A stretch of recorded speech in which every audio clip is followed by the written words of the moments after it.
Hello दोस्तों, कैसे हैं आप सब। आशा करती हूँ सब ठीक होंगे। आज की कहानी है अफसोस। ट्रेन से उतरकर टैक्सी किया और घर पहुँच गया। महीनों बाद घर वापस आया था। मुझे व्यापार के सिलसिले में अक्सर बाहर रहना पड़ता है। मैं लंबी यात्रा के कारण थका हुआ था, इसलिए आदतन सबसे पहले नहा धोकर फ्रेश हुआ। तभी पत्नी आंगन में चाय नाश्ता ले आई। चाय पीते हुए माँ से बातें कर रहा था। अगर मैं घर से बाहर रहूं और कुछ दिनों बाद वापस आता हूँ तो माँ घर की समस्याएं और गांव घर की दुनिया भर की बातें लेकर बैठ जाती है। यह उसकी पुरानी आदत है, इसलिए कुछ उसकी बातें सुनता हूँ, कुछ बातों पर ध्यान नहीं देता हूँ। परंतु इस प्रकार अपने गांव घर के बारे में बहुत कुछ जानकारी मिल जाती है। माँ ने बातों बातों में बताया कि उसने अपने बनवारी मामा की हत्या डंडे से पीट पीट कर दी है। उसे जेल हो गई है। कौन? माँ, तुम किसके बारे में कह रही हो? मैंने हत्या और जेल के बारे में सुनकर जरा चौकन्ना होते हुए पूछा। घनाना, घना के बारे में बता रही हूँ, माँ जोर देते हुए बोली। घाना ने किसकी हत्या कर दिया माँ?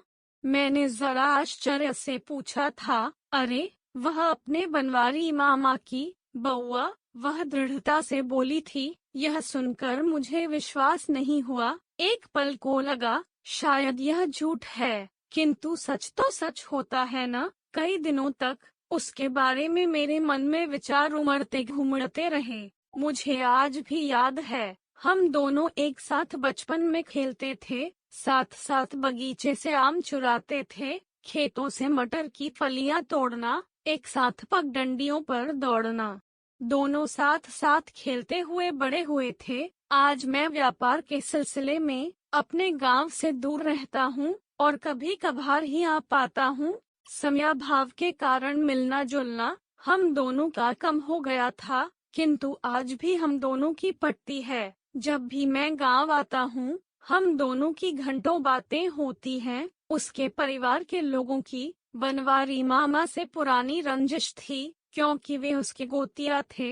मैं एक बार किसी काम से उसके घर जा रहा था। उसकी मामी से उसकी माँ की तू मैं हो रही थी। उसकी माँ जोर जोर से गालियाँ दे रही थी। उसकी मामी व उसकी ममेरी बहनें भी उसकी माँ को गालियाँ देने लगी। उसकी माँ जोर जोर से चिल्लाने लगी। दौड़ रे घाना। इतना सुनते ही घना अंदर से दौड़ पड़ा था। ऐसा लग रहा था अभी वह मामी पर टूट पड़ेगा। वह भी माँ की तरह से अनाप शनाप बोलने लगा। मैंने उसको डांटा और शांत किया। वह मेरी बात मानता था। मैंने उसको समझाया, छोटी छोटी बातों पर गुस्सा क्यों करते हो, आखिर वह तुम्हारी मामी ही तो है। कुछ देर बाद मामला रफा दफा हो गया था। कुछ दिनों बाद उसने बताया कि मामा के परिवार से परेशान हो गया हूँ। वे लोग जमीन जायदाद के बंटवारे को उलझा कर रखे हैं। उन्होंने बंटवारे में ज्यादा जमीन रख ली है,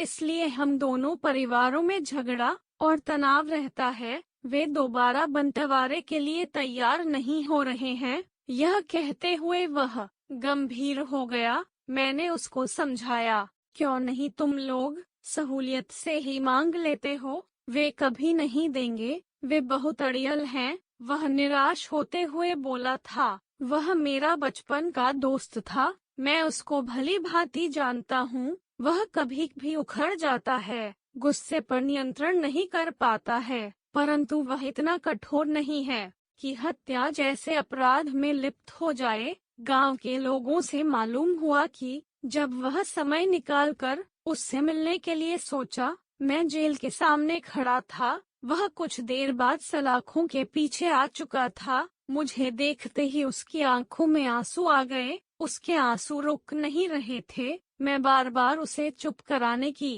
काबू पाने की कोशिश करता रहा। जब आंसू रुके तो उसने बोलना शुरू किया। भैया, आप जानते हैं, मैं उसकी उम्र से थोड़ा बड़ा हूँ और गांव घर के रिश्ते में भाई भी लगता हूँ, इसलिए वह मुझे भैया ही कहता है। फिर भी वह मेरा दोस्त है। एक बार फिर रुककर उसने बोलना शुरू किया। मैं गुस्से के आवेग में ऐसा कर गया। वहाँ माँ, बाबूजी और मेरी बहन भी थी। माँ मारो मारो की आवाज लगा रही थी। बहन ने आग में घी डालने का काम कर दिया। मैं आगे पीछे नहीं सोच पाया। किसी ने एक बार भी मुझसे यह नहीं कहा कि मत मारो। अगर किसी ने एक बार भी रोका होता तो शायद मैं उनकी हत्या न करता और कारावास का दंड न मिलता। मैंने तसल्ली देने की कोशिश की, अब जो हो गया हो गया, अब पछताने से कोई फायदा नहीं। कुछ देर मुझसे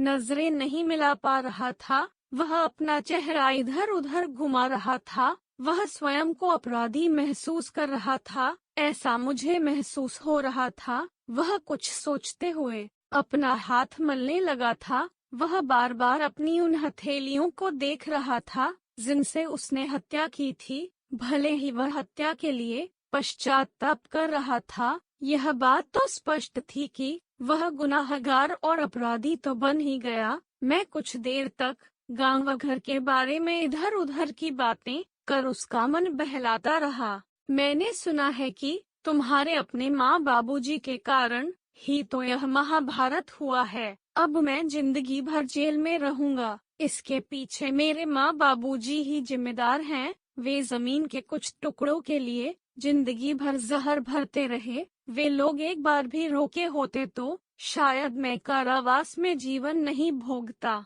मैं सच्चाई सुनकर घना के प्रति द्रवित हो रहा था, लेकिन इस परिस्थिति में मदद नहीं कर पा रहा था। मैंने महसूस किया कि इन सहानुभूतियों का भी कोई फायदा नहीं है। मैं भारी मन से फिर मिलने का वादा करके निकल गया। उसने कहा, आते रहिएगा भैया, आपके सिवा अब मेरा कोई अपना नहीं है। अब मेरे माँ बाबूजी अपने नहीं रहे जिन्होंने मुझे गुनाह के रास्ते पर धकेल दिया है। तो दोस्तों, ये थी हमारी आज की कहानी। आपका क्या कहना है इस कहानी के बारे में? कमेंट करके हमें जरूर बताएं। वीडियो को लाइक कर दीजिए और इसी तरह की कहानियाँ लगातार देखने के लिए चैनल को सब्सक्राइब करके घंटी को दबाकर ऑल पर सेट कर लीजिए ताकि आने वाली वीडियो